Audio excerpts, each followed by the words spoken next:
himself getting passed by multiple cars, as I mentioned earlier on. So Ewan in a very precarious situation, but he often finds himself in these places. Doesn't qualify as well as he races. Up front, they are getting with Lee Aberdeen and Luca Varani, not very far apart at all here. But I just want to see how Alistair Haight deals with Marcello Kessler coming around the old hairpin.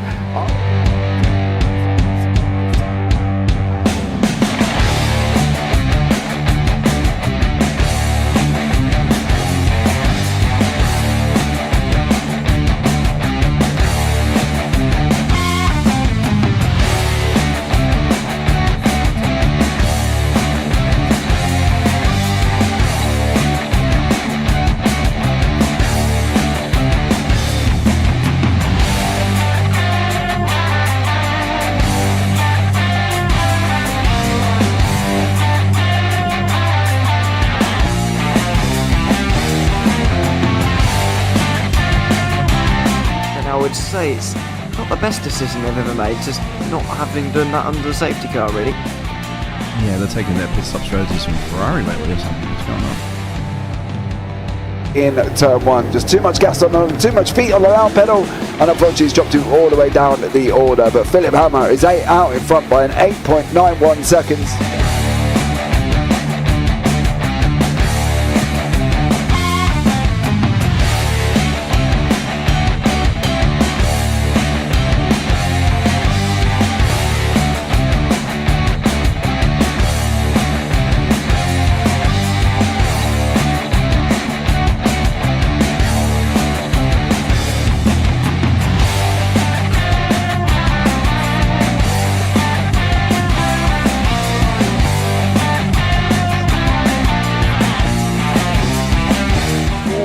Dan Michael is a wall there, sir.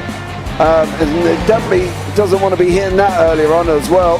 Difficult, the understeer is in the dirty air through that final corner because it's such a long corner and you get dragged off into the grass very easily. He'll have the slipstream down towards the chicane. Peterson was briefly alongside, but that slipstream has saved him and kept him in third.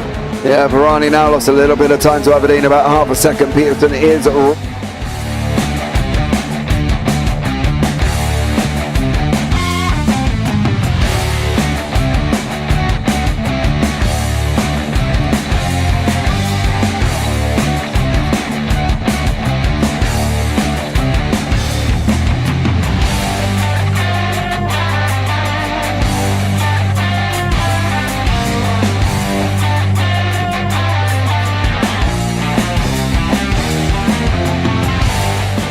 Pike's pushed Morton forward up ahead.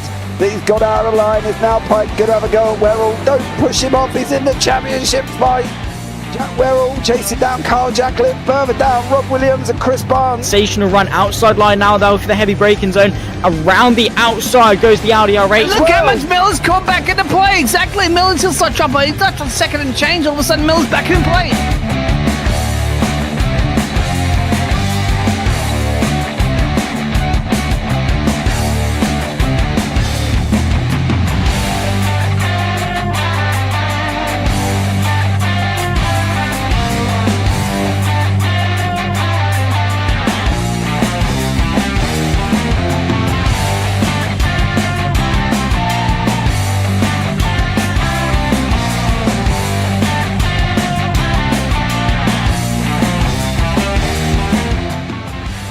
On to the back end of Phil Jocelyn. So there's been a lot of movers and shakers in this first 2 laps here for race. Absolutely serious racing league. Everybody's a lot of fun. Yeah, and it's all about the entertainment. So I hope everybody is enjoying themselves out there in the chat. We know that Ron is been enjoying himself watching the Burger King machines off into the grass a little bit there as they're really bunching up now.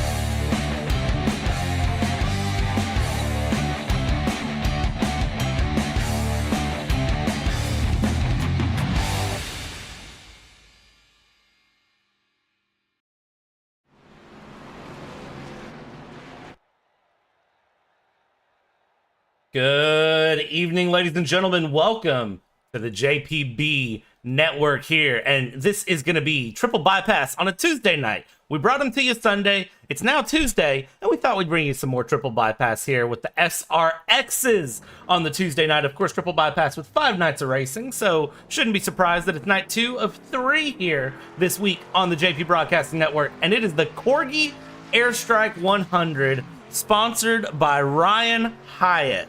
And I tell you what, Ryan Hyatt, we're gonna pull up his car really quick because Ryan Hyatt has a very, very sharp livery on this car as it gets very foggy. And it makes it a little bit harder to see, but CEO Hyatt, and keep in mind he's the CEO, he is one of 3 cars that are running an extremely similar black and gold livery here. Ryan Hyatt's running one of them, and we'll show you the other ones as we go through. But as he gets his qualifying run going, let's go ahead and talk about the points here.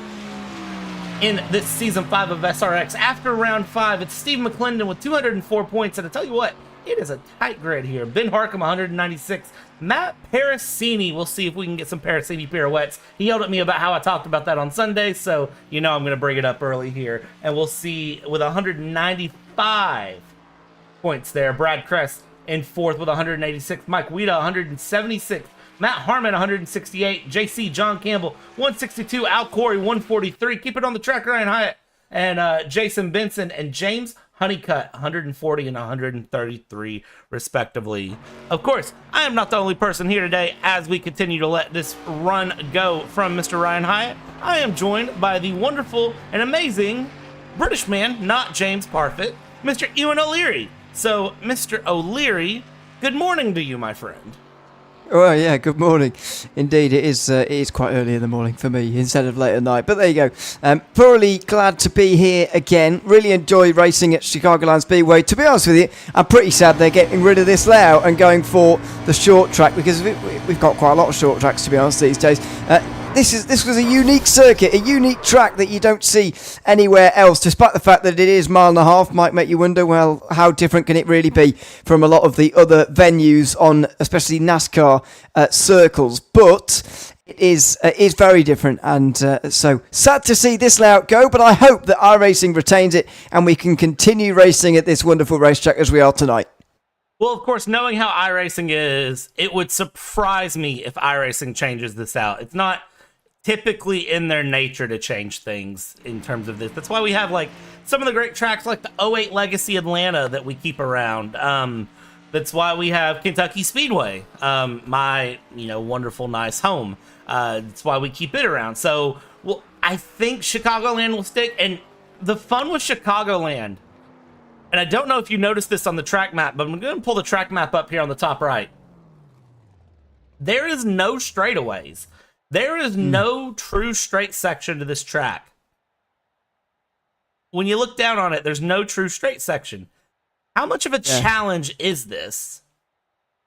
As I say, it's unique to all the other racetracks that they go to. As I say, in a NASCAR schedule, this is so unique compared to all of the others. I mean, still, that the circuit calls itself as having a backstretch, but as you say, it's not quite it's not quite straight. It's not flat either. 5 degrees of banking up there as well. But the thing that really gets me about this circuit, and hopefully what we're going to see a bit of tonight, despite the fact that these cars are quite wide, and so it might be a bit more difficult for them to be side by side, but the different lanes you can take here, the 4 and 5 wide that we've seen sometimes in NASCAR through the turns is quite spectacular around here. Really looking forward to seeing if we can get to those sort of bigger numbers in terms of going side by side through the corners and seeing what kind of racing we can get, because that's the thing that I always remember from watching races at Chicagoland, not least the fact that you used to open the playoffs and all that kind of thing. It's the amount of cars you can go wide round here, the racing possibilities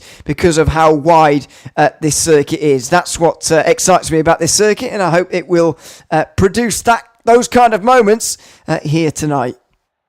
If there's anything I know about Triple Bypass, it is that they do produce good moments, and if there's a chance for them to take it 3 wide, they tend to do it sometimes. That tends to be where they go, and it will not surprise me a bit. We're just waiting on qualifying to time out here. About 20 more seconds left in the session, then we'll walk you down the grid as we grid up. As it sits, Ryan Hyatt, our race sponsor, is going to be running a last to first challenge. We saw we saw what happened to his car, and we'll talk about it as the race goes on here in these 100 laps. iRacing, it's week 13, and what did iRacing do? Well, they brought the new damage model to every single car on the service, so you get some spectacular wrecks, and if you haven't seen some of the new stuff, you really should look it up on YouTube, because it's something else, and I've been enjoying it. But I'm sure we'll see some of that tonight as we go. We are forming up on the grid here, so as we form up, let's go ahead and let's walk you down through the grid one time. And as it sits, once it shows up here, Brad Kress is on pole position here with Steve McClendon rounding out the front row, the current points leader. Matt Parasini in P3 with Ben Harkham in 4th. James Honeycutt in P5 with Jason Benson in 6th. Jeff Slaughter in P7, Sean Bradley in P8, Terry Brooks Jr. up in 9th place with a very good time. P10 there, Alex Goff, Mike Weeda in 11th, Al Corey in 12th, the Naj Crutchley, P13, Matt Harmon in 14th, JC John Campbell, P15, and Ryan Hyatt with no time on the board after that spin, rounds it out in P16. And you can see on your screen right here what I was talking about a second ago, that there is 2 of our 3 cars that are running the exact same livery. Let's talk about this. Oh, Matt no. Parasini and Ben Harkham, along with Ryan Hyatt. They just had to be starting on the same road, didn't they, as well? That's going to make things even more difficult when we get going here. But yeah, I mean, it's quite a striking livery, let's say. But just a shame that they've gone for the exact same one. So we're going to have our work out. We're going to have to be concentrating quite hard tonight. Yeah, with the Slaughter Racing Designs cars here. And you can see Matt Parasini's car says International Affairs on the side. And if we jump back up here to Ben Harkham, it says Dr. Pepper Advisor. I actually saw a stat that Dr. Pepper is the 2nd most popular soda in the world, behind Coke. It dethroned Pepsi. Do with that information what you will. Well, I'm going to take that information as people are psychopaths, because it's absolutely horrible. Yeah, but that's a British thing though when it comes to pop. There's opinions there. Yeah, for sure. It's only a personal opinion, by the way. I know plenty of people here in the UK who like Dr. Pepper, but they're absolute psychopaths and should be looked at personally. You know, you're probably not wrong. It's probably not good for you, but I won't question it. I won't say anything here. As we get going here, and actually there are 4 cars with the livery. Jeff Slaughter has it as well, so we'll work with this over 100 laps, and it is green, green, green through the Geico zone. We are away, and it is Brad Kress and Steve McClendon leading things off here for us, and they are doing very well side by side back in P3. That is Matt Parasini who is keeping up, but up in the front it is indeed Kress who gets ahead of McClendon early on here as we go around, and back in the back, Ben Harkham there in 4th, and you've got Honeycutt there in 5th. Jason Benson and Jeff Slaughter trying to make the inside line work here with Brooks and Bradley side by side. From there, it is Weeda and Goff with the Pepto-Bismol car, the pink car, possibly trying to take it 3 wide around through the back. We'll see what Alex Goff decides to do, but as we end lap 1, everybody is still on the track, and it does look like Mr. Krispy Kreme himself is back in last place. Yeah, so it's a good start for everybody. We're just about clean, but that was a small bit of contact through 1 and 2 there in that little second group. That's a battle for the lower end of the top 10 places. Up the front of the field, Matt Parasini's made a great start. First of all, he had a much better jump than Ben Harkham, who was on the same row as him, and the 2 similar liveries were separated immediately. But Parasini has put that in stone now by taking the lead through lap number 2. Yeah, and now as we watch through lap 2, Brad Kress, Steve McClendon here. Are we going to see 3-wide action with Slaughter on the inside there? No, sorry, that is Harkham on the inside. I'm going to mix these cars up all night as it goes. Harkham down the inside here on Kress. Can he make the pass stick? Becomes the question. He's going to run it low. He's going to run it low. Kress runs it high. And it does look like the inside line so far is working out. And these SRXs are very, very strong cars. They got that big back wing. They can hold them down for us. And I don't like that line. I know it's a line that iRacing allows, but I don't like it. I like keep it on the track line, which is the white line. But if iRacing allows it, the driver's going to take advantage of it. So you see there Harkham trying to do anything possible to get the run there on Kress and get past that Hooters car to get up into P3. I personally don't mind it, by the way, skipping down below the apron. Now, whether it's actually a good idea or not, I think is a separate discussion. I actually don't think it is very advantageous at all, actually, to get down onto the banking, especially the way these cars are set up. They're a bit lower to the ground and it feels a bit more punishing on them, really, to go down below onto the apron than it does in a regular stock car. But we've talked about this in this series before. These cars are so versatile. They can do so many different things. They're quite adept at road course racing. They're good on the ovals. You can see here, it feels like a stock car race. And we were at the dirt track of Bristol a few weeks ago. We did that race together as well. Those cars didn't feel out of place on the mud either, so it's such a versatile car, and we're seeing it come into play once again. The last few weeks of this series have been so different. The short track road race of New Hampshire, the dirt of Bristol, and this week it's the high speeds of Chicagoland. This car producing so many different types of races. I'm going to go out on a limb here. I'm going to say something that might get me yelled at in YouTube chat. So if you're in YouTube chat and you want to yell at me, now's probably your chance. I think the SRX might be becoming one of my favorite stock cars on the series. And I am typically someone who runs the open wheel modified series. And oh, who was that into the wall? That was back in. That was not Sean Bradley. That was Mike Weeda with a little tap of the wall. But it looks like keeping the car mostly straight, keeping it going. But it looks like the cars are getting a little loose, a little wild here as we're still 2x2. Chicagoland doing exactly what we thought it would, keeping things 2x2. And to finish my thought there, I do think the SRXs are going to be some of my favorite cars on the surface here of iRacing as it goes, because just look at this racing. And as you pointed out, we had short track, we had dirt, we're running 1.5 miles. I think there's even road courses mixed in with this season. I don't remember off the top of my head. Somebody can fact check me. Tyler, if you're in YouTube chat, I know for a fact that there are road courses. Tell me what they are. I can fact check you if you want to. We're going to Watkins Glen next week, indeed. So it will be the NASCAR layout. But yes, road course coming in 1 week's time.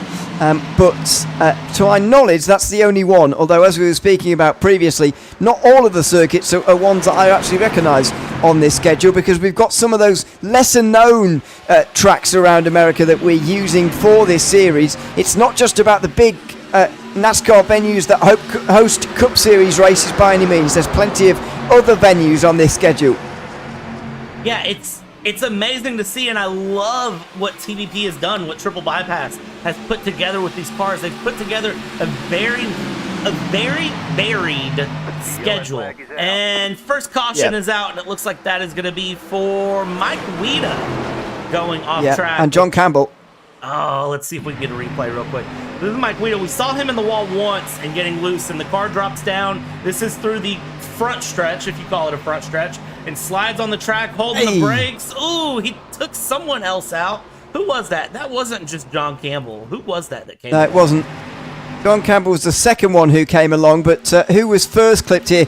Got some great avoiding driving here, by the way, but the last of those three not quite so lucky. That was Matt Harmon. Matt Harmon. Yeah, Matt Harmon in the wall and struggling to get out of the wall. There you go, finally manages it, but that will be pit stop time for him. Just to reiterate on the rules, by the way, all of these drivers have 2 tyre sets to change onto. Now, not really suggesting that they will do so, to be honest, after just 10 laps of racing, but there is 2 sets of tyres to go onto, and there's 1 faster pair that you can take as well. I think we know those final 3 drivers will be taking on that faster pair during this caution. Yeah, they'll be taking those faster pairs very early. I will say I wouldn't personally take tires after 11 laps. However, some drivers might disagree with me. They might go ahead and do it. You never really know what's going on in the driver's mind until they do it. As I say that, it does look like Matt Parasini is in. That is going to be Jeff Slaughter that's in. Wow.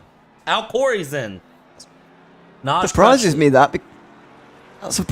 because Matt Parasini was leading the race earlier. There's clearly nothing wrong with his car and the way he got about this race, but to be pitting after only 10 laps of green flag running, where I would think you'd want to get way past lap 30 until you're thinking about making your first tyre change, that really does surprise me. Yeah, it does me too, so I'm not sure what the decision would be there. I gotta wonder, I'm not sure. I did see back in the background there, that was Mike Weida who took his fast repair and came through and now is getting 4 tires. He'll be set to the back of the longest line, last place there as it sits, because everybody's still on the lead lap. But for some of these guys, I gotta wonder why they decided to take tires now after just 11 laps. I'm curious to know. Yeah. There's not much advantage in my mind because the tyre drop-off is not significant at this stage in the race. We've not been going racing for very long. Second of all, you'll have lost all that track position, and it is relatively important. It appeared in the opening to the race. There's plenty of drivers at the front who are running and able to run a very similar pace. I would say at the top 8, and maybe a couple of those who pitted as well, can run a very similar pace. And when everybody's fighting, as they were in that first green flag run, it's going to be very difficult to make your way through. So that, to me, is 2 disadvantages. One, you're not making use of the new tyres as you should be by putting them on at the right time. And 2, you're giving away all that track position, especially in the case of Matt Perasini, that he will have held earlier on.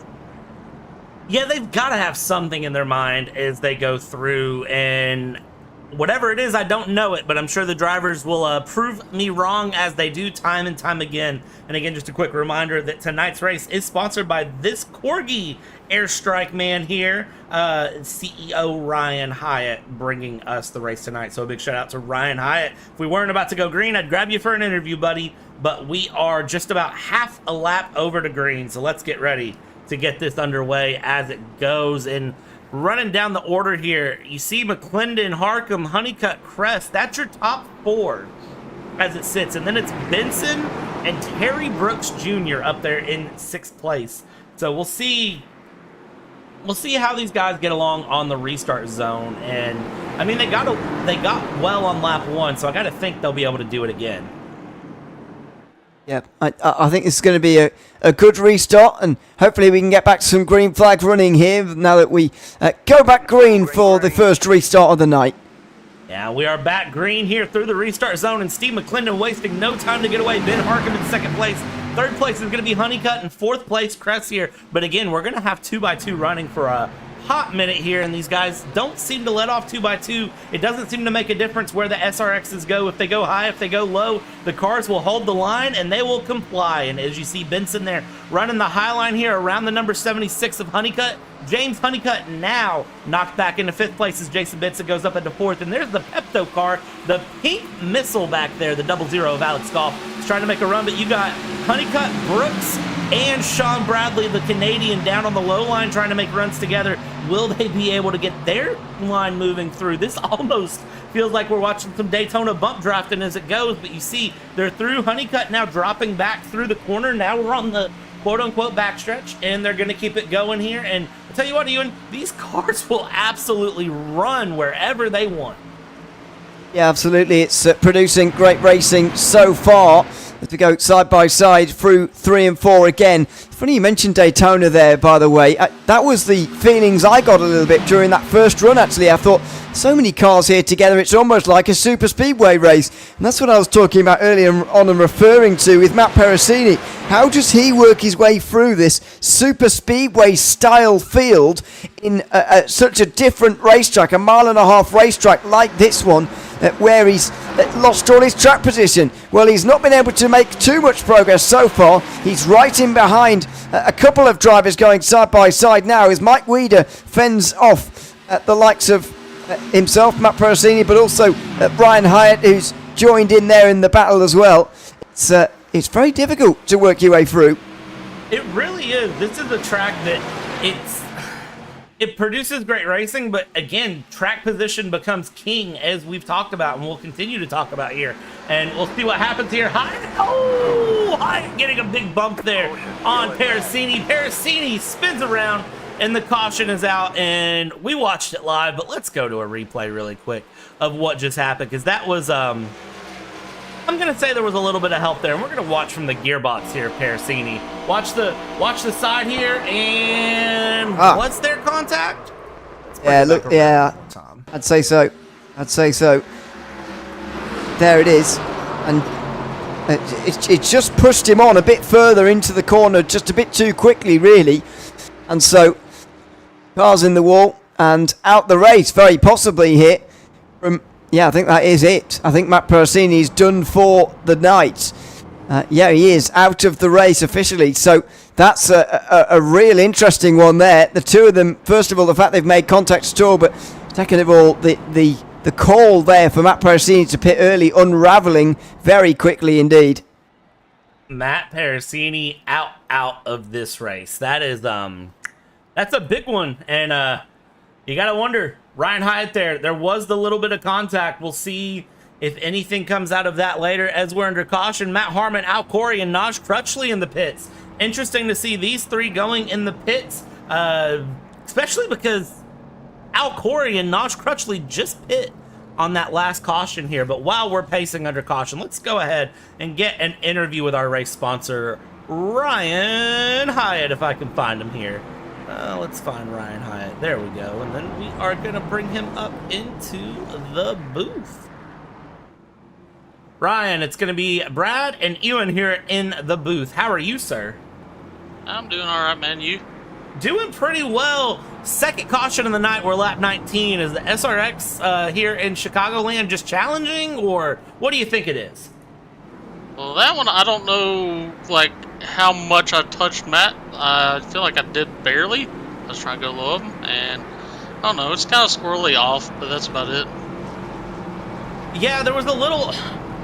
From the booth, it looked like there was a little contact, but I'd have to go back and really analyze to tell how much there was. Kind of looking at your night, I have to ask, explain to me the Corgi Airstrike. Okay, so it started out as a joke because I don't know if you can see the little Corgi on the hood there, but used to send that to mess with a coupe. And so one day he decided he was going to pull a joke on me, and he doesn't like Dr. Pepper, so jokingly I created an account at his local grocery store and sent him some Dr. Pepper. Oh, that is great. That is so much better than I thought it was going to be. I don't know what I thought it was going to be, but that is perfect. Wow. Okay. So it's just basically just a little joke, I guess you could say. I like it. When's the next Airstrike? That's confidential. I would say ask Matt, but he's kind of mad right now, I'd say. Yeah, I'm probably not going to ask Matt. Looks like you're about to go green, though, so anyone you want to shout out before I drop you back in the lounge and we get this back going?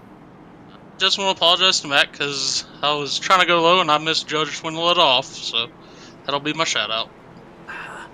Thanks, Ryan, and good luck for the rest of the race, man. Thanks, man.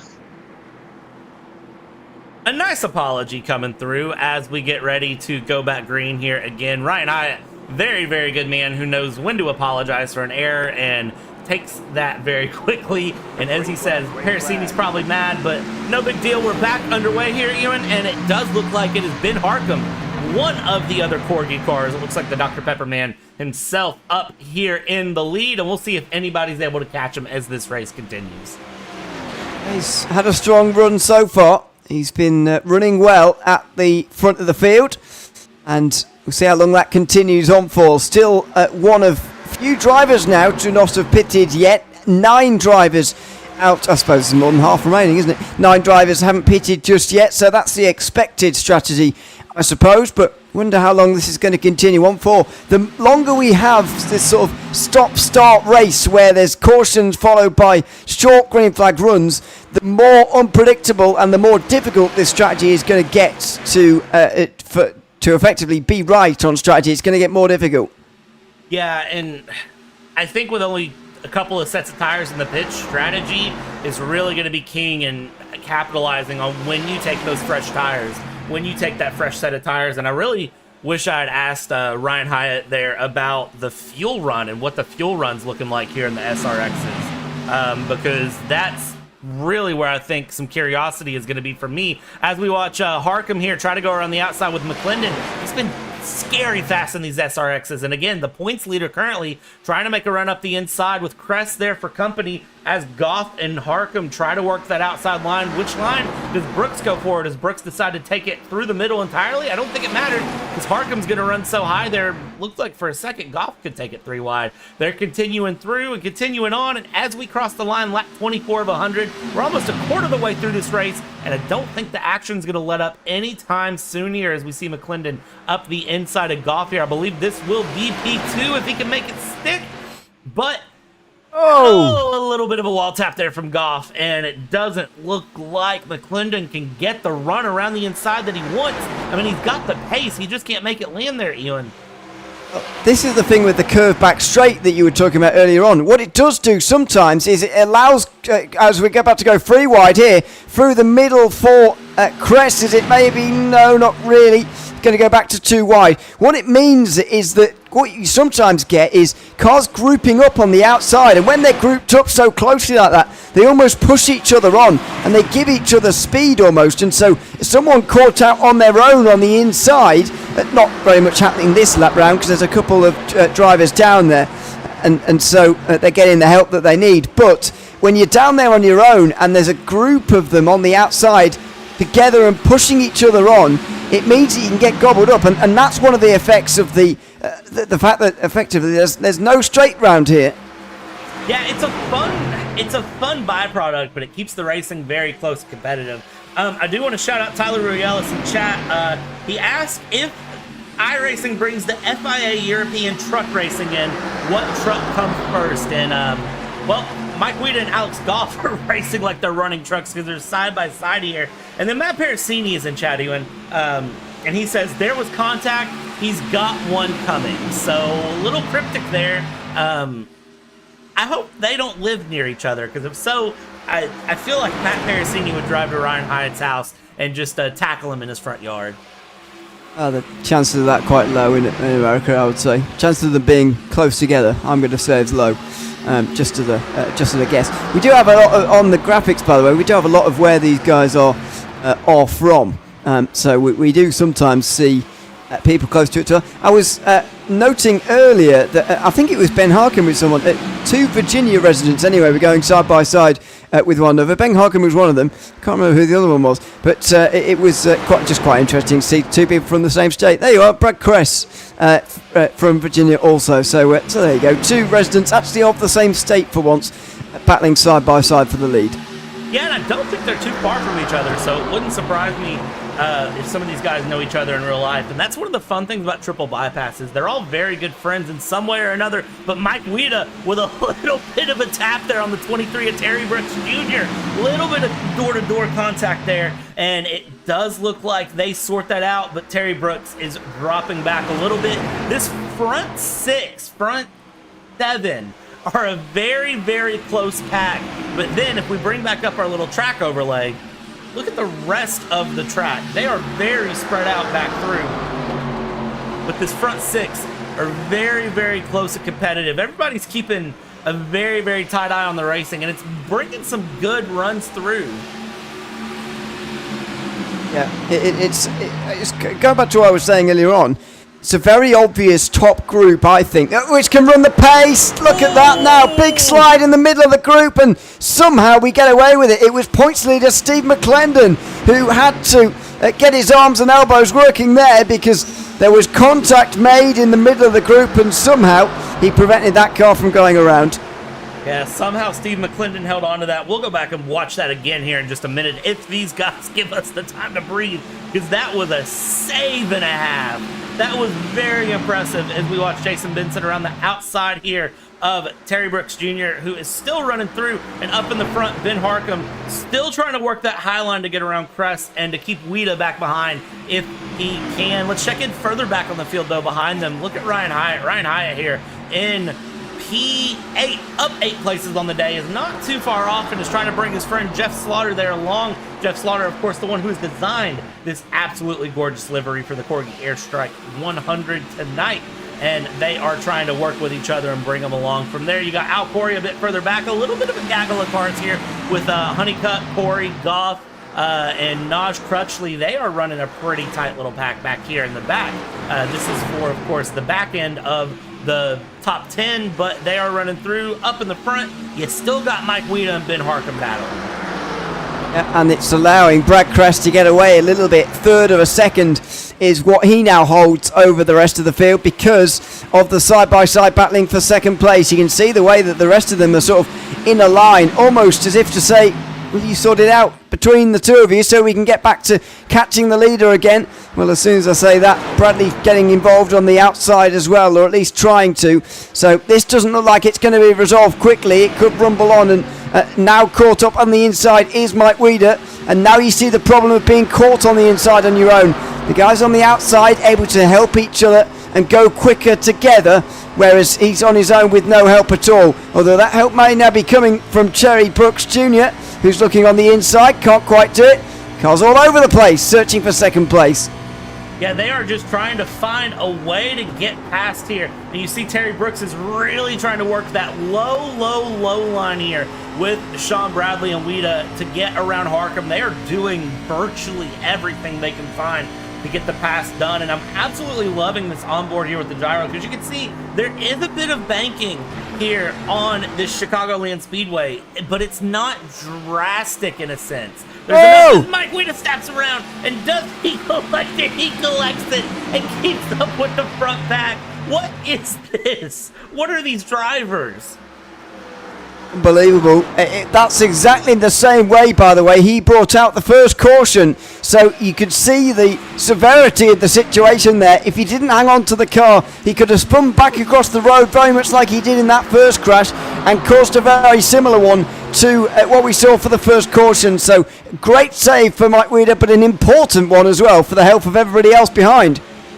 Yeah, that was a huge snap and a huge catch, but it goes to show that really these SRXs are right on the limit of the grip that they can provide here. And I did get confirmation from Matt Parasini that it is a one-stop race really on fuel. That is all they need, is just one stop.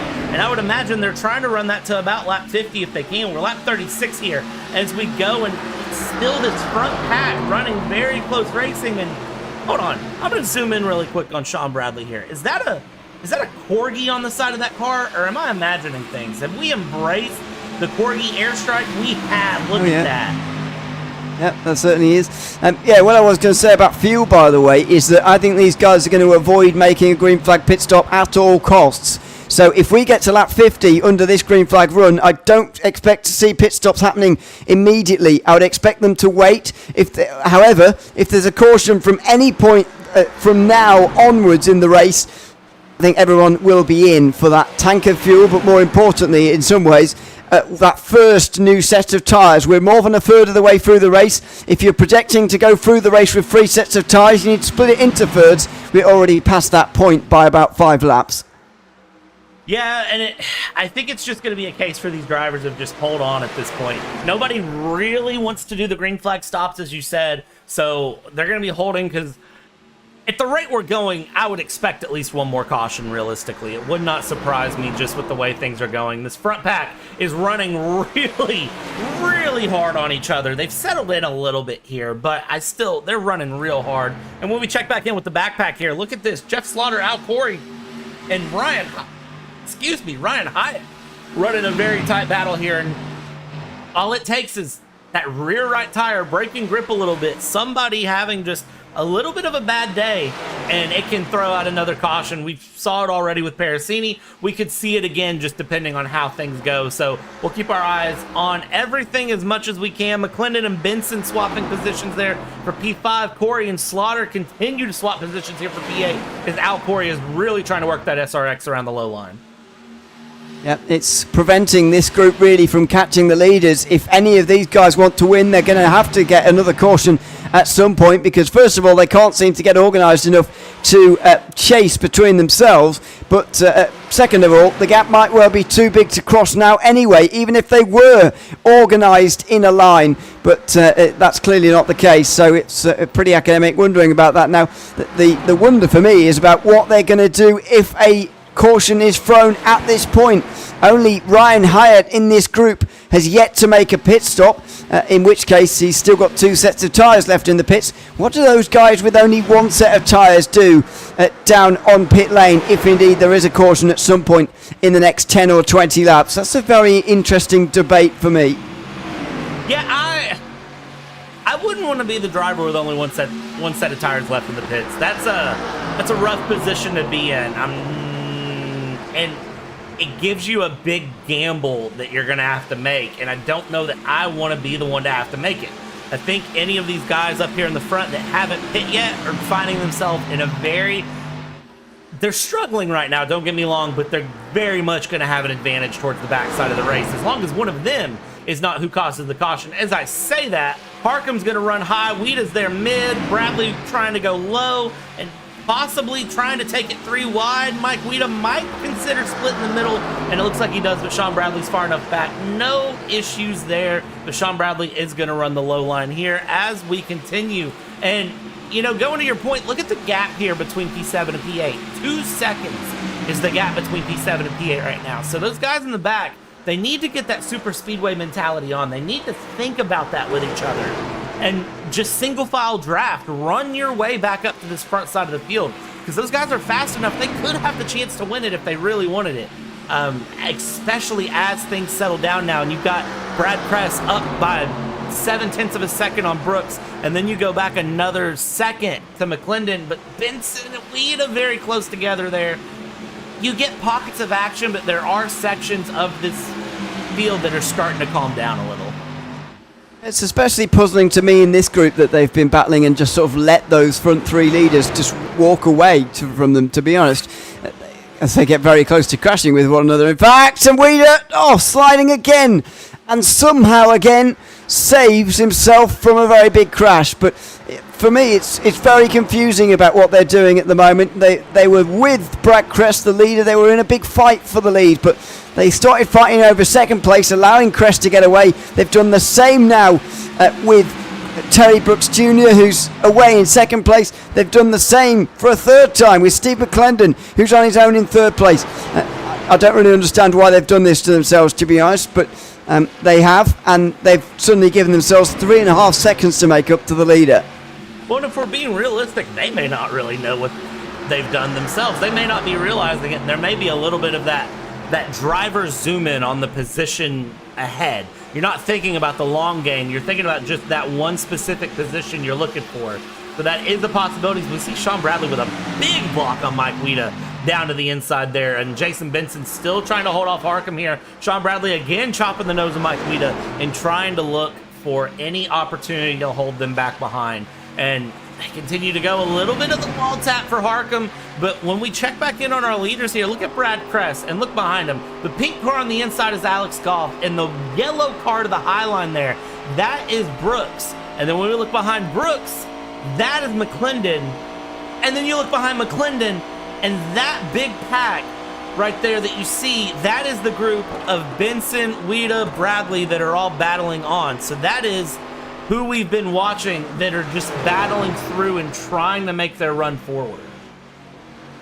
Yeah, I say it's pretty difficult to understand how some of these drivers have let that happen at this stage, but some credit has to go to Brad Kress at the front of the race. Nearly, in fact, just over a second now ahead of the rest, putting consistent time into those guys in that second group as well.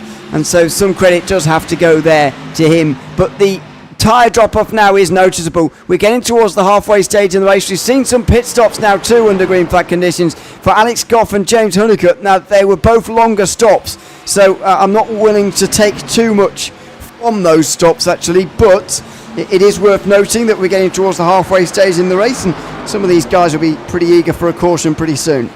Look who is caught up here in the mix with Sean Bradley and Mike Weeda. It's Al Corey, and as Al Corey gets together there with Sean Bradley, and there's a spin, and that is a caution exactly halfway through this race. Yeah, pretty much perfect for some of those who were hoping to split this into two. Not perfect for these two who get themselves into a right old mess getting into pit lane. Yeah, and I don't actually know if that was a pit lane call or what that was, because you can go back and watch there was contact between Al Corey and Sean Bradley, and that is what brought that around. I'm curious to know what that was that caused that, because Al Corey caught up almost out of nowhere. I was looking at those lap times for Brad Kress and Terry Brooks and comparing, and then all of a sudden I looked up and Al Corey was right there. Al Corey now had that run all the way up to the top 5, is now down in P12. Sean Bradley down a lap in P13, just now coming out of the pits, having to take to the pit lane because he slid into the pit lane. Yeah, and I wonder whether he got speeding penalty as a result of that. Well, maybe not.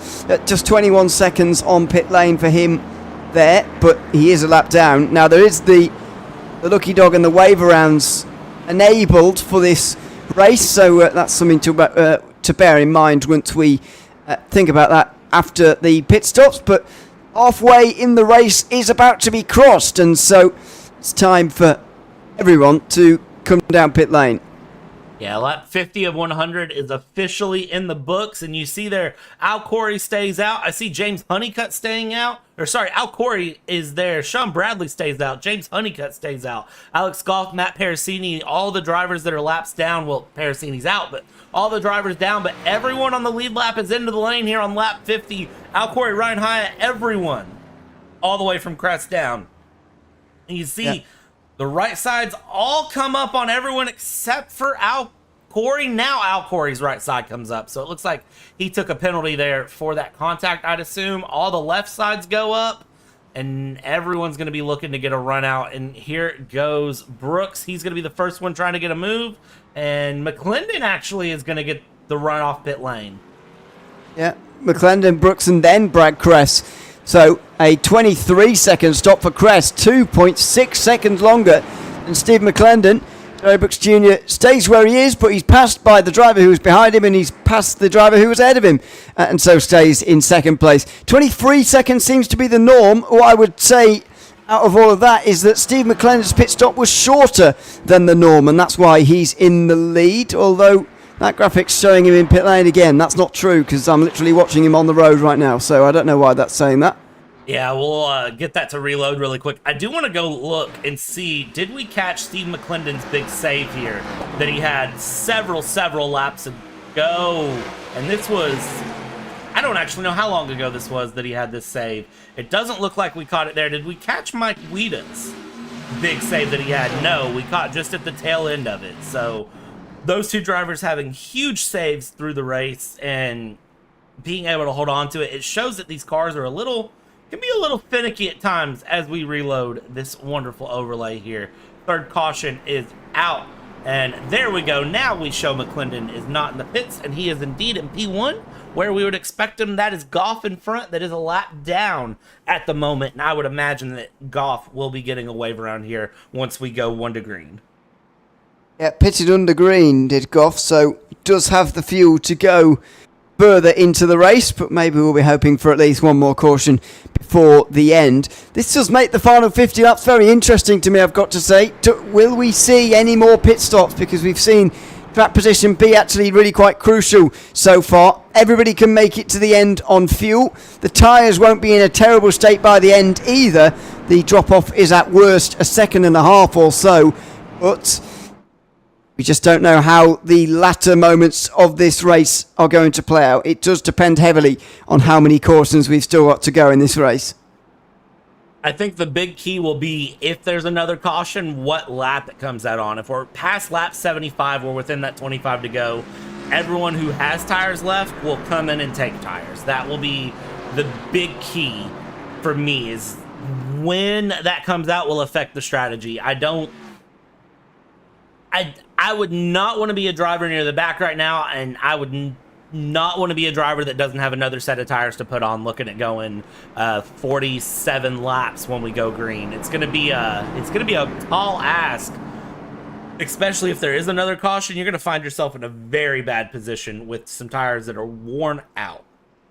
Yeah, see, I don't know if the old tyres are that much of a disadvantage. It was a second and a half at very worst, but the thing that I saw affecting people a lot worse is the lack of track position. Now, maybe Ryan Hyatt or someone, Ben Harker, maybe can prove me wrong on this one. this time around, but because those are two drivers who have been running up towards the front earlier on and now a bit further back. If they can work their way through, then fine, I'll take your point. But at the moment, I've not seen it very easy to actually overtake. It hasn't been, and it's been interesting to see. And, you know, we talked about it earlier. I do think it has a lot to do with that, just you're constantly turning in. But we'll see how it affects through the next 47 laps here to finish out this Corgi Airstrike 100 as we go green, green, green yet again here. And it is Steve McClendon in the lead, who takes off Terry Brooks Jr. there in P2 on the high line, and Brad Kress on the low line, already getting the run into second place, but McClendon wasting no time trying to take off. You got Benson and Weeda back in the background, who are also trying to run. Jeff Slaughter is there, and as we run down the pseudo backstretch, Kress is still right there with Brooks. Brooks is going to shut the door, and he's trying to get the run on McClendon. He does not want to let McClendon open a gap like he had before. Some people are going in the midfield, going absolutely nowhere there, and so look at the gap you've got at the front of the field. At the back, there's plenty of battling because there was a big stack up in towards 1 and 2 for the first time there on that restart. But for those leaders, it's pretty single file, and so the danger for these guys at the back of already losing touch with the leaders is very real, and you can see it already in this battle for 7th place, which is allowing the top 6 to get away.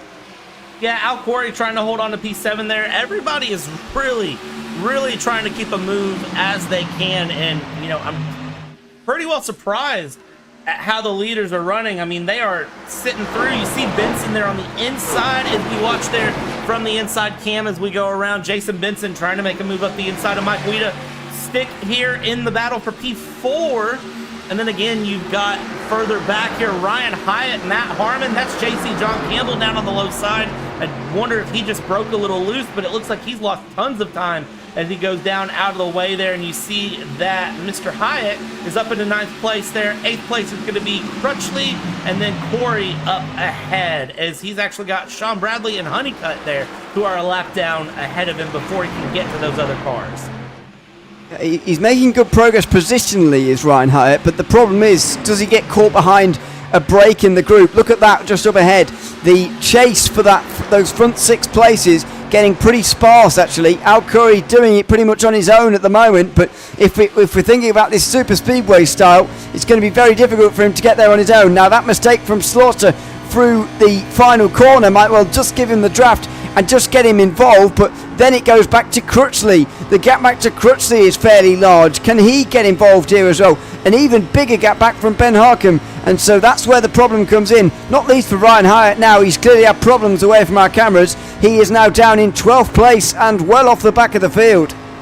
Yeah, Hyatt, something has happened with him, and I'm going to imagine it's a spin. And we do have an indicator here of what happened to him. Watch him as he goes through. He's got Honeycutt there, and it's a snap off of 4. He slides to the infield. I'm surprised that a caution wasn't thrown for this, because look at this. He's sliding backwards all the way through, keeps it out of a wall, keeps the car going, and gets it back out. But, I mean, a huge drop, and honestly, that might be Ryan Hyatt's day done and dusted as we go back here and we watch the battle now for the lead going as Brooks and McClendon are battling it out, and Terry Brooks finally finds a move up the inside on McClendon. And McClendon finding it a little bit difficult, just got a little bit loose once or twice through turn 3 and 4 there. And now the train is coming through on the inside. Kress now looking for a way through up into 2nd place for Brad Kress, although that's not done yet. Are we going to see a situation again where the battle for 2nd place means that the leader gets a bit of an advantage? We might. I don't really know how this is going to go. We'll see if Terry Brooks can pull out a gap here as this continues here. I'm still also trying to keep my eyes there on the mid-pack, on that gap between Al Quarry and Jeff Slaughter, if that gap closes any, and if the gap between Slaughter and Benson can close a bit more. You see him right there. Really, the big gap is going to be between Al Quarry and Naj Crutchley. And that gap is 1.6 seconds and continuing to open. Look at this. There's going to be Kress up the inside of McClendon. If he can make this stick, then it is going to be the move for Brad Kress to go up into P2. Can he hold on to it? And you see Terry Brooks Jr. is not getting that much of a runaway as they continue to battle. It's kind of interesting to me that he's not getting he's not finding the same momentum that we saw Kress and McClendon both have when they were in the lead. Yeah, it's pretty interesting battle here now in this group, but that seemingly has no resolution for the moment. McClendon with his nose ahead on the way down the backstretch here, but can't really make it stick into turns 3 and 4. Kress stuck up on the inside as well. Weeder and Benson side by side for 4th just behind, so not a lot changing here. Maybe the fact that Brooks might be able to get away is changing. He's starting to develop 1 or 2 car lengths over the rest. Yeah, and that's really going to be his key, I think, as this race goes on. We're lap 63 of 100. I think all Terry Brooks needs to do is just keep a couple car lengths ahead and keep it consistent. And I think that is really what he's trying to do right now, is dial it back that 5% so he doesn't lose the car and can just keep the car under him. Meanwhile, you've got Kress and McClendon and Weeda here who are absolutely driving the tires off of these things, trying to find a way around each other if they can, but no luck for anyone. No, and this is all playing into the hands of the leader now. We're nearly 2/3 of the way into this race. Surely a caution from any point from this point onwards could entice a few to go into the pit lane for some tyre changes. But if we stay green, then all of these drivers are in real danger of just letting Brooks get away with the race lead here and seeing go unchallenged to the checkered flag. Now McClendon gets clear finally and can begin to stitch this group back together again. Yeah, and that is really what he needed. He needed to get away from Brad Kress, and he's finally done it. And now you've got Mike Weeda and Brad Kress battling. And now we're going to see if McClendon can close the gap to Brooks on his own, or if it's going to need a little help. Does he need help from someone to get that move going? We'll keep our eyes on it as Brad Kress now loses out to Mike Weeda on the battle for P3 and has to slot back a little bit more. So now we're starting to see single file form itself, and we're starting to hit that slipstream draft setup go. As you see Jason Benson there in 5th place, just behind Brad Kress, who is really trying to hold on to the back here of Brad Kress, keep the slipstream moving, and really move this pack forward. They want to make sure the leaders don't lose out here, as we're officially 2/3 of the way through this race. Yep, so into that stage now where it's really the business end of the race, and starting to think about where you're positioned in terms of trying to win it is pretty crucial. I think until there's a side-by-side battle for the race lead, all of those behind will be slightly discouraged to make moves of their own for reasons we've discussed all throughout the race so far. So really the onus is on McClendon here to really start all this off, unless you're a bit further back. Oh, Corey feeling confident in his skills, and he does make his way up to 6th place. Yeah, Al Corey with a very good run there on Jeff Slaughter through the inside. We caught the back end of it there, but he makes the run through, and he's now up into P6. So you can see he is right on the back of this Benson battle, and he is going to try to just slowly reel his way forward and treat it like a fisherman. Cast the line, reel the car in, cast the line, reel the next car, and just slowly work his way forward if he can. He's got the laps to do it. It's just a matter of, does he have enough pace left in this car to do it? Al Corey, one that has already done multiple pit stops through this race. I'm actually showing 5 pit stops have been done by Al Corey today. Now, whether he has tires left, I don't know, but 5 pit stops through the entire duration of this race. Oh, that's in the wall. Who's that? Weeder. Mike Weeder again in the wall. Out of turn number 4. He's not been enjoying himself through that corner at all tonight. And at this time, at least, he's not spun around in front of the field, but he has found the wall and done damage to his own race. Down to 5th position, right in front of Al Corey. And as you were saying, 5 pit stops so far. Although a lot of those, in fact the majority of those, were made under the first caution, I think it was. Not really sure why he kept coming in and then going back out again on the circuit, but he clearly did, and I'm not sure he's got any tyres left as a result.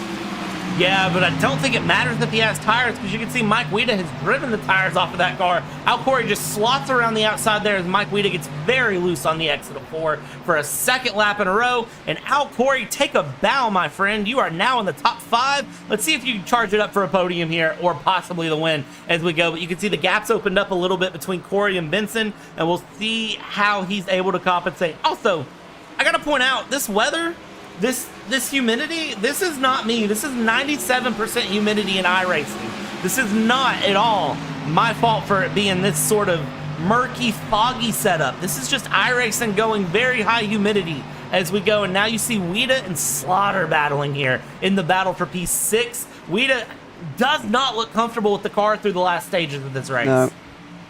Absolutely, totally uncomfortable with that car at the moment. Not sure what it is with that car that's causing this loose condition that he's clearly got exacerbated compared to everybody else, but he is struggling. You see him wiggling through 4 again there, and surely the damage can't be helping him.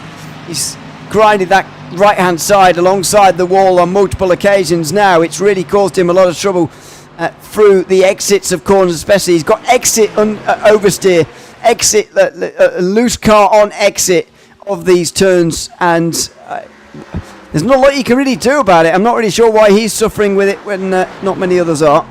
The only thing I can guess is he has absolutely knocked the daylights out of this car when he ran, so he may have a little bit of steering off. But you see, every time he comes out of 4, that car gets a bit wiggly, and he has to hold on to it. Now you've got Naj Crutchley there in the mix. Ben Harkham is in the pit lane, by the way. So just a quick thing to note, Ben Harkham and Alex, I'm showing Alex Goff in the pits, but it looks like he just pit on lap 58, didn't come back out. Ben Harkham is officially in the pit lane, though, running through. It looks like 23-second pit stop, probably taking a set of tires or something. I'm not sure, but he is back out and going. Look at Naj making the move up the inside of Mike Wida, as Mike Wida, again, is just loose and loose and loose. It is the equivalent to the bolts on the bike tire.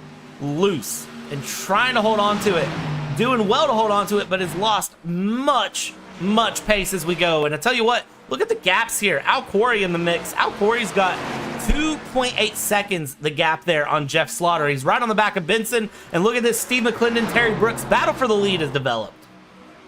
Yeah, everyone's going to feel emboldened to fight now in this front group as the battle for the lead is really on. Brooks holding firm on the high side to try and defend position, and it's working so far. I mentioned earlier on the advantages of running around the outside. Well, it's less of an advantage when you're in a smaller group like this, but if he's comfortable running up there, then he will continue to do so, and there's nothing wrong with him doing so either. So into the end of lap 75 we're about to go, and into the final quarter of the race as well. It's going to be a very interesting finale between these front 3 especially, who are fighting for the win. Yeah, the front 3 are going to keep it going. Everybody's got good battles all the way through. They've kept interesting. Also note, Al Corey now up into 4th place is putting some pace in on this SRX as we go. Top 3 here, Brooks, McClendon, Crest. Al Corey about 7/10 of a second back, which is a pretty considerable margin, but shouldn't be something that he cannot overcome. He will just have to give it some time here. We're now officially on the countdown, 25 to go. So we'll have to just keep our eyes on how that gap goes. As you see, McClendon trying to work the high side, Cress on the low side, and trying to just find that different line to get around Terry Brooks and to get their way up to the lead. If they can find it is the question. Yes, an increasingly stretched out field now. The number of drivers able to win this race, in a position to win this race, I think has certainly shrunk. But once again, it's those same drivers with the speed to compete who are up top again. Some of those who had the speed, I would say, like Ben Harkham and Ryan Hyatt and Matt Perosini, have been taken out through other causes, of course. But we've also seen a number of drivers rise to the fore who were able to run this pace and are now fighting it out for the win. Brooks and McClendon have been going at it for laps now. Brooks still holding firm on the outside, a place where he's clearly very comfortable running, and so far no one can unseat him from the lead while he's up there.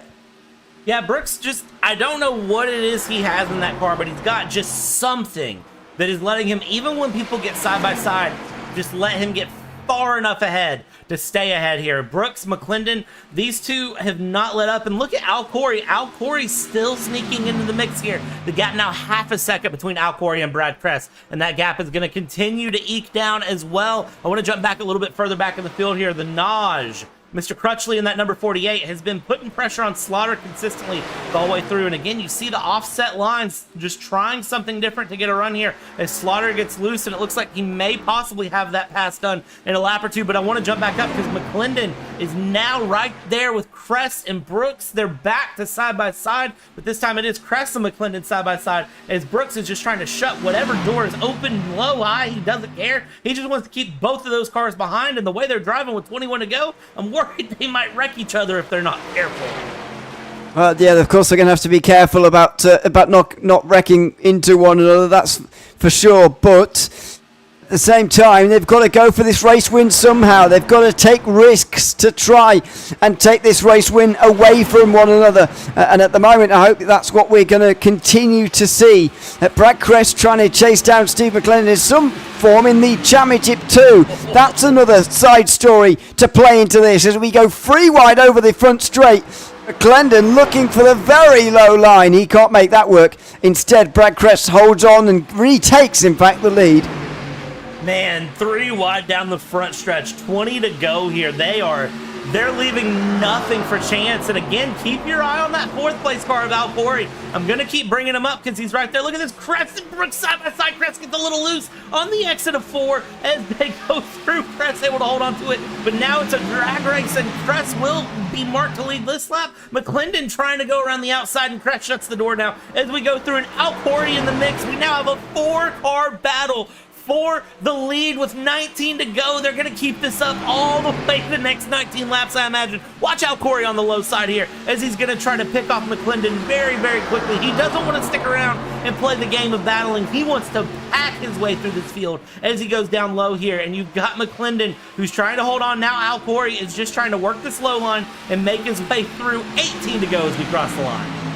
Yeah, what a great bit of driving from Al Corey this evening to make his way through from 5 pit stops, the back of the field, to get himself into the front group. Can he slide up in front of McClendon? Not quite. He wanted to clear the points leader, but couldn't do it off of turn 2. Now there's a real danger. Brad Crest gets away. If Terry Brooks is challenged here for 2nd place, Crest will get away just as he did earlier in the race, where he showed himself to be one of the fastest drivers in the field, and he will take the chance if he's given one. Yeah, but Al Corey is very patient and persistent. That is one of the things I've learned from racing with Al Corey. He's very wise, very patient, persistent. And look at this. He is up the inside. He's now cleared McClendon. He's going to slide up and try to shut the door. I think the car snapped a little bit there, so he's not able to hold it, but he is ahead. He is in P3, and now he's got to set his sight on Brooks. And Brooks needs to try to start catching Brad Crest. Brad Crest slowly eking this lead out and leaking the time ahead and just trying to build his way away as Terry Brooks is just trying to stay consistent and smooth and go through. But Al Corey is going to say, hello, I'm here. I'd like a race win today. 16 to go as they come through turns 1 and 2, and Al Corey will continue to try to apply pressure. Yep, he certainly will.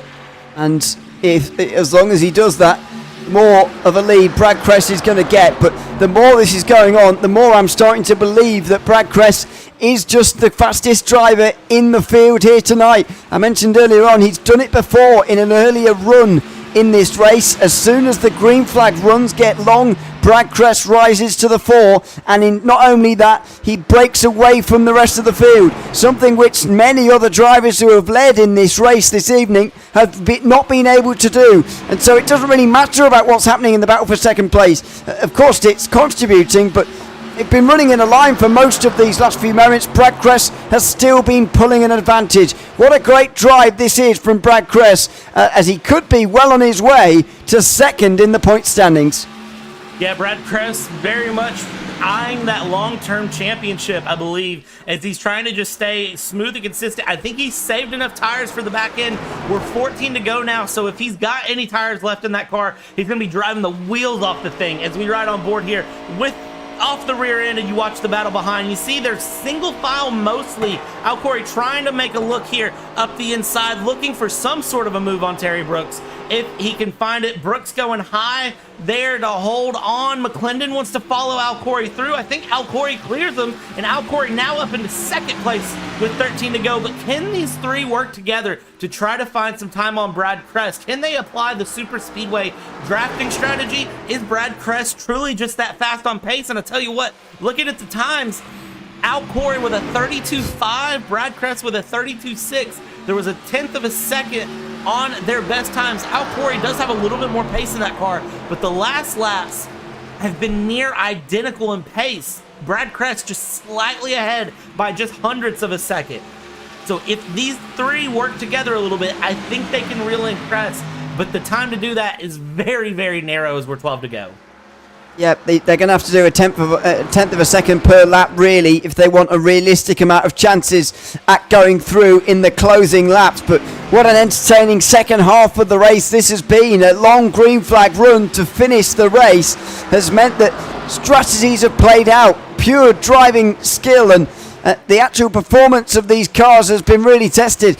And so far, Brad Kress is passing all of the tests.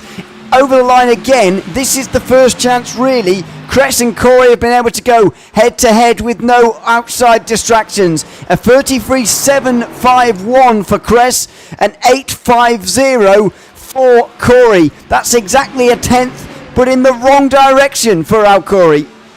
Yeah, I think at this point, Al Corey might just be wrapping up what he can and looking for that P2. Just saying, you know what, it's fine. I'm on second place. Kress is faster, but I can hold this second place if I can just keep McClendon and Brooks behind. That may just be his ultimate goal here as we go, and I would not be surprised. The rest of the field very spread out, as you can see, with the exception of Matt Harmon and Mr. JC John Campbell, Krispy Kreme himself, who has still need to add to his invoice now. He owes me even more money now for Krispy Kreme. Who's that? Who's owing you money? Oh, John Campbell, Krispy Kreme. Oh, John Campbell's owing you money. Okay, thanks. He's been a bit quiet today, unfortunately, hasn't he? Being caught up in that early incident with Mike Weeder earlier on, and unfortunately we've not seen very much of him since. Yeah, we really haven't, and you can see the front end of the car pretty dirty, but I always say every race that he owes me Krispy Kreme, because every time I see his car, I end up wanting donuts. So I always say that I'm going to invoice him, and pretty much every time I commentate, I just add like $10 to that invoice. I don't actually know what it's at now, so JC John Campbell, if you want to pay for my Krispy Kreme, though, I would appreciate it, and I'll take payment via PayPal. Thank you very much. As we go on, 8 to go across the line, I do have something happening to Jason Benson. Not sure what may have happened to him. But it does show me that he had an off track, but he's still sitting in P5, so I can't imagine it was anything too major. But we'll jump back. Let's check this out really quick and see what happened to Benson. It's a wall tap off of 4. Hey. Just an excursion through the grass. Just a little bit of lawn cutting in the SRXs. Nothing too serious.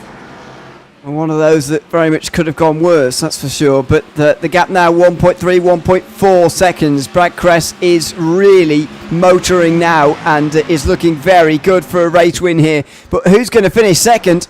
Steve McClendon looking to finish there because he'll want to retain as much of his points lead as possible. He'll be extending over the likes of Ben Harkin and Matt Perasini, who gained points on him, by the way, at last race at New Hampshire 1 week ago.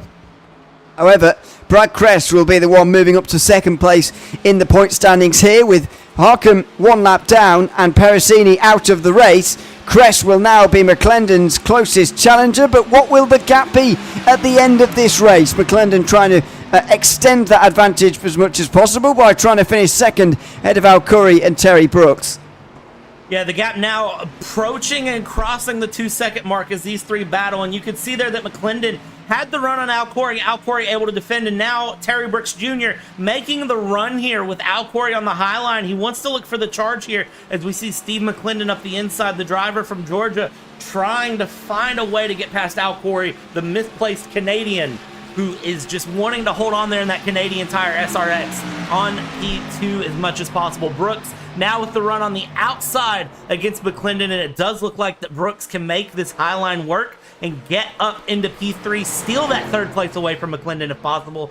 He's got 5 laps to try to do it. Al Corey, you've got 5 laps to hold on to P2, and we will see how this plays out as Brooks is now going to look towards the inside to try to get the pass done on McClendon through 3 and 4.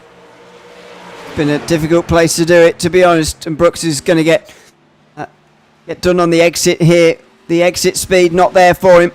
McClendon will survive and remains in third with 4 to go. Still a few more laps for him to try and find a way past Al Corey, who, by the way, is going to be my driver of the day by a mile here today. No matter whether he finishes second or fourth or worse, to be honest, the way he's been able to come through after making so many pit stops, making so many overtakes throughout the day as well, to still be battling for a podium position by the end of the day has been quite phenomenal.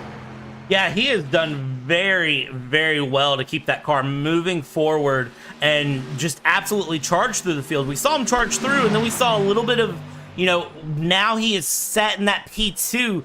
We agree Brad Kress is very much the faster driver, but to charge all the way to second place, overtake the points leader, and be there with 3 to go challenging for P2, that is a statement in and of itself there from Al Corey, who is absolutely putting on the show and pressure right now. Trying to keep McClendon behind. McClendon trying to run the low side. Al Corey holding the high line here as we come out of 4. These drivers keeping the car under him. McClendon, I think, will get the inside line on Al Corey across the line. 2 to go as we go through, but it is still Al Corey up high. Can he get the pass done through 1 and 2? And watch Terry Brooks Jr. He is going to want to make a move as well, possibly take it 3 wide, because these two are bumper to bumper.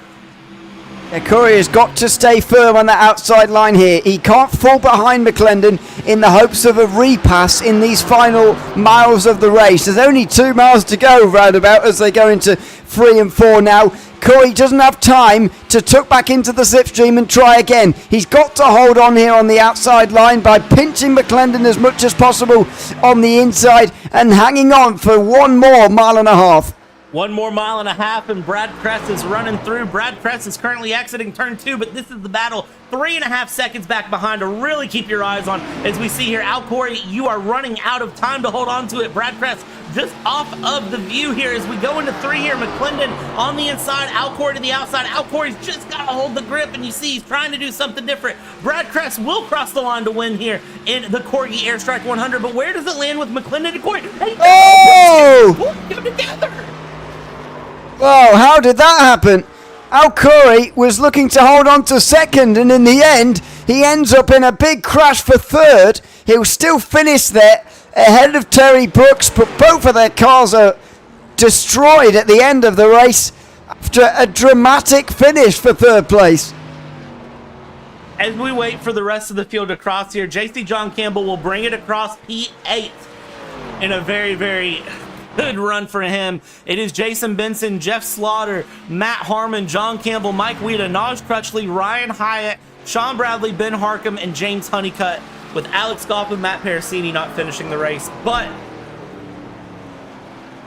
we need to go back and watch that white flag run again with Al Corey. Let's go and watch this. This is starting at the white flag, and we're not going to take our eyes off of this as it runs through. So they come across the white flag, and this is where Al Corey is right there with McClendon side by side through 1 and 2. Now, this is the bit that we saw live, but we'll try and piece together a bit about what happened here. Oh, we're watching Brad Kress win the race. So Corey doesn't get a great run into 3 here. He doesn't drive it hard into the corner particularly. You see him trying to angle his car though to get the run on the exit, but he doesn't really do it, and instead through comes Terry Brooks, and I think Corey was expecting Brooks to dip below the apron or go onto the apron there, and so Corey was coming down to take the low line of the banking, but Brooks was trying to occupy that line, and in the end it's a miscommunication between the two of them. Corey drives into the side of Brooks, and in the end they both crash over the line. The big key for Al Corey is he did make it over the line, though. That is the one saving grace for Al Corey is he did make it over the line ahead of Brooks in P3. But we can see here, and we'll watch this from the starter cam. Actually, I lied. We won't do that. We'll watch it here from this camera. They tap each other, go across, and he just slides ahead of him, and then they both come up in the wall. What a finish. Yeah, absolutely. A great finish between those three, especially, who provided the entertainment throughout that second half of the race, because Brad Kress was busy completely destroying everyone. Yeah, Brad Kress ends up winning by 3.8 seconds. I thought the gap was just going to be about 2 seconds, but no. It ends up 3.8 over Steve McClendon. And then, of course, the gap's a little skewed between Corey and Brooks at the end because of the slide, the situation, we'll call it. And then Mr. Jason Benson in P5. Jeff Slaughter in 6th place. Matt Harmon brings it home P7. JC John Campbell in 8th place. And both Matt Harmon and John Campbell up 7 places on the day. Al Corey ends up finishing up 9 places on the day. Mike Weida in P9. Naj Crutchley in 10th place. Ryan Hyatt, your race sponsor of today, in P11. Sean Bradley in P12, down 1 lap. Ben Harcum down 1 lap. James Honeycutt ends up finishing down 2 laps. Alex Goff ends up in P15, down 42 laps, leaving out around lap 58. And then, of course, Matt Parasini leaving out around lap 16 with his spin into the wall that was induced by our race sponsor, who did apologize during his interview, which I absolutely love. But, Ewan, what a battle we had. Yeah, a great battle between those three. We'll hopefully get to chat to a few of them, at least at the end of the race, because it was a great battle and provided a lot of the entertainment for the second half of that race especially. Yeah, let's see if we can catch up with, first and foremost, see if we can find our race sponsor. That is going to be our race winner, Brad Kress. Let's see if we can find him here. Brad Kress. It is going to be Bradley and Ewan in the booth. You win here at Chicagoland in somewhat dominating style. Where did the pace come from? I honestly couldn't tell you, because during practice, I found out real quick that these things absolutely chewed the right front off. So I was just trying to take it easy and just lay back and let those guys wear their tires out, and then try to make my move from there. Well, I'll tell you what, you did a good job running through. Once you got up front, it was very easy for you to stay up front. But I got to ask, when you were in the pack, how hard was it to actually move forward? Because it seemed like anyone who was in the pack was just stuck in place. Yeah, it was pretty hard when I was, I don't know, 4th, 5th or whatever. And the outside line was the quickest way around. But the outside line also chews your tires off. So I tried not to go up there unless I absolutely had to. And then when I did one time, I was on the outside of Terry, and I almost lost it coming off of 4. Turn 4 was tough on everyone, it seems like. And I got to ask, when you're in that battle with Terry Brooks Jr. and everyone else that was in that battle, Steve McClendon, what was your thought process with trying to get out of that battle? Was it trying to pass high? Did you want to pinch them low? What were you looking to do? I was really trying to go wherever they wasn't, and I had to force myself and keep reminding myself to not burn my tires off trying to get around them. Once they got side by side, I kind of liked that when they were fighting for the lead, because I was thinking they were burning their tires off. And it just worked out. I was just trying to go wherever I could. Yeah, you did really well. And just so you know, you're now P2 in the point standings with this win, behind Steve McClendon. What's going to be the goal for the rest of the season? I just keep trying to put some wins on the board. I was thinking that me and him were pretty close in the points, but I didn't know we were that close. Yeah, you all are currently sitting 12 points apart after this race. Yeah, I just need some more good luck and Nothing against him, but hopefully some bad luck for him. And before I let you go, Brad, anyone you want to thank, anyone you want to shout out for 30 seconds, the floor is yours. Yeah, I just thank you guys for putting this on, and whoever was sponsored the race, thank them, and Rafter and everyone that puts this thing together. It was a lot of fun. It was a lot of fun to watch you, Brad, and congrats, and we'll see you next week, okay? All right, thanks, fellas. Thank you. All right. I love it. And now let's find our P2 driver wherever Steve McClendon might be hiding, and we'll try to find him here. Steve McClendon, where do you sneak about at? There you are. Hey, Steve, it's going to be Bradley and Ewan here in the booth. How are you, my friend? I'm doing well. How are you guys tonight? We are not doing half bad. Well, I'm not doing half bad. I won't speak on behalf of Ewan. I'm sure he's doing fine, though. But let's talk about this race, because this was a tough one, it seemed like, for 100 laps at Chicagoland. Yes, it was. The tire fall off was a real tonight. And so it was really, in my opinion, a race of management, managing tires, managing position on the racetrack, and not so much just all out speed. I want to talk about the final lap for you. It was you, Al Corey, and Terry Brooks Jr. running for a majority of that time of the last 20 or so laps at least, trying to run together. And on the final lap, you were trying to get the pass done on Al Corey, and you got it done right there on the final lap. Kind of talk me through that final lap. Well, honestly, it started long before that when I was chasing down Brooks for the lead. I could see Brad was coming, and I was just being patient with him, just kind of waiting, saving my stuff. And then when I saw Brad coming, I'm like, all right, it's time to go. And he just did a real good job holding me off, and I burned up the right front pretty good. And that brought Al back to us. And so at that point, I just backed off, tried to cool everything back down. That last 20 laps, like you said, hang with him. And then that was the plan all along. It's like when we get to those last couple of laps, just make sure that I was in position to have him coming off 4. So it really raced like a super speedway almost, where you're, like I said before, it's not about all out speed. You're trying to position yourself to get there to that finish line. So really that's what it was about. Just kind of setting him up, keeping everything cool, and then taking advantage of it when I could. Did you see what happened behind you with Corey and Brooks? Well, I guess it was beside you. I saw it in the mirror after it was happening, and then there was a few words on the radio, but it was one of those things. Like, I felt like once I got him off of 4, they could do whatever they wanted to do, and I tried to run to the grass and get away from him because I kind of figured something like that was coming, but I didn't realize it was going to be I'll say as big as it was. Yeah, it was a big deal. A race of management is definitely what this felt like. With the SRX, how does this car drive for you compared to other cars? It would be like if the next gen and a late model stock had a devil child. It races a lot like the next gen, but it burns tires like a late model. And you just, it's really, every race is kind of a race of management, managing the tires. And so mostly it's like a late model stock, but it does have that next gen feel to it. A devil child. I like how you phrase that. I really like how you phrase that. Before I let you go, Steve, anyone you want to thank, anyone you want to shout out?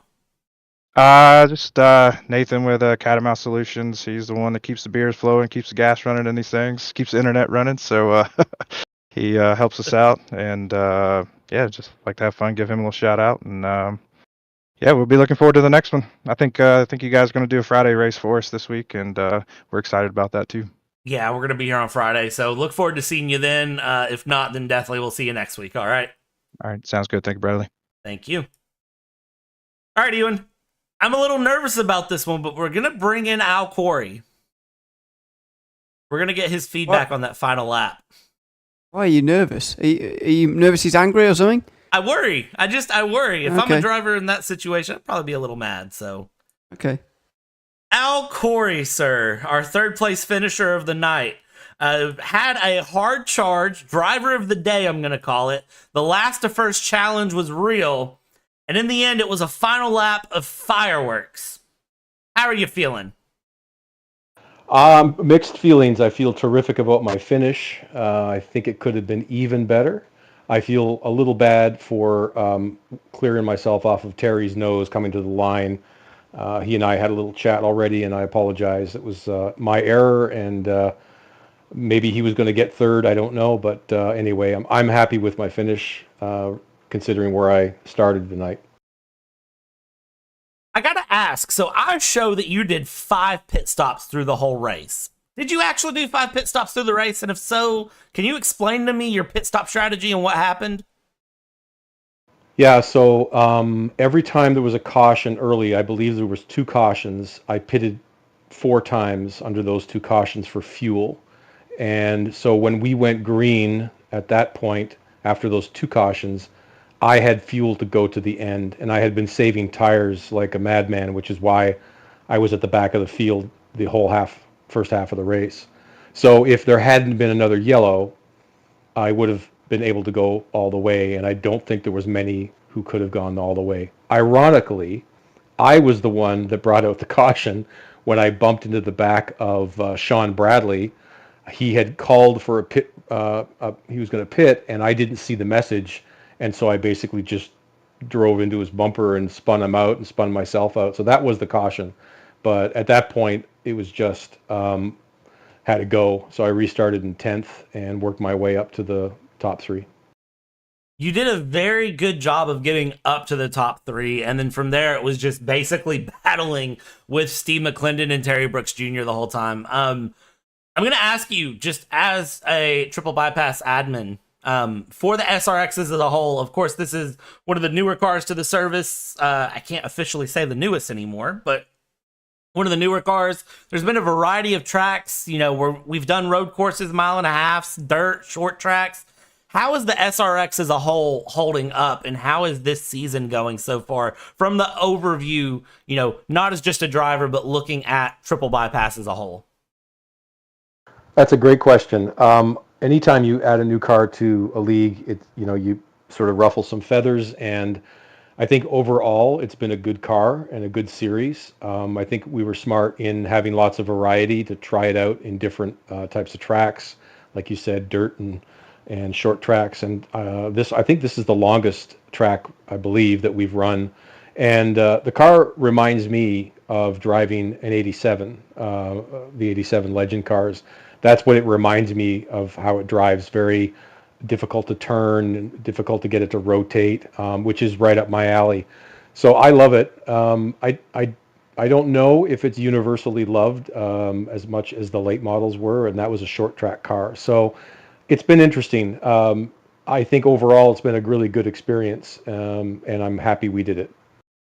Yeah, it's been fun to watch on this side as well and see how it goes. So, Al, anyone you want to thank, anyone you want to shout out before we let you go and we shut this broadcast down for the night? No, I'll keep it short and sweet. I want to thank all of my fellow co-founders and admins at TBP who provide all the support to make this league terrific. And it's always a pleasure to have you and Ewan doing the broadcasting, and appreciate you guys very much. And awesome. Thank you, Al. Have a good evening, okay? Good night, guys. All right, Mr. O'Leary, any final thoughts about this race as a whole? Because it's been a banger. Yeah, just really enjoyable. Thoroughly enjoyed especially the last half of the race. Actually, there was a few cautions in the first half. Not that it really felt too stop-start, but you don't want that all the way through. You want a nice green flag run to end. In the end, I think the best driver did win. Brad Crest showed himself to be quite considerably faster and the rest, actually, I thought, over a long green flag run. And so he thoroughly deserved to win, but we had an amazing battle for second place. Al Curry, for me, we just heard from best driver in the race, in my opinion, and didn't quite get that second place, but what a great battle it was for that place. Yeah, Al Corey very much with a hard run through. You heard him say, hey, it's my fault that I cleared myself on Terry and dropped through. So being able to take that ownership for what happened. Brad Crest, as you said, just an absolute stellar run. Steve McClendon, the points leader, just consistent. And I did not realize this until I was checking the points before we talked to Brad Crest. But if I double check myself one last time, so I make sure that I'm not telling anything crazy, I don't think that Steve McClendon has won a race yet. He hasn't won a race. He's purely leading on consistency. I don't...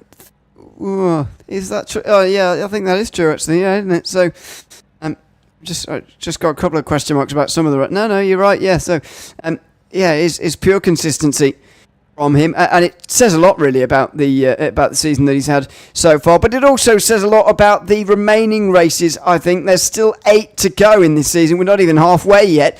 Still a long way to go, and a lot of drivers who are still, in relative terms, quite close to Steve McClendon, and it could get closer before the end. There's still a very long way to go. And absolutely. And if you want to keep up with the Triple Bypass Leagues through all 5 nights of racing that they do throughout the remainder of their season, it comes to you here on the JP Broadcasting Network. Make sure to like, subscribe, ring the bells, do all the fun things you can do here on YouTube to support us for free, because we'll continue to bring you the Triple Bypass Racing as much as we can, along with all of the other fun series that we bring you here on the JP Broadcasting Network. But on behalf of Mr. O'Leary, my name is Bradley. We've both taken you from start to finish here from a humid Chicagoland Speedway. Be sure to join us on the next broadcast, where we'll take you from start to finish yet again.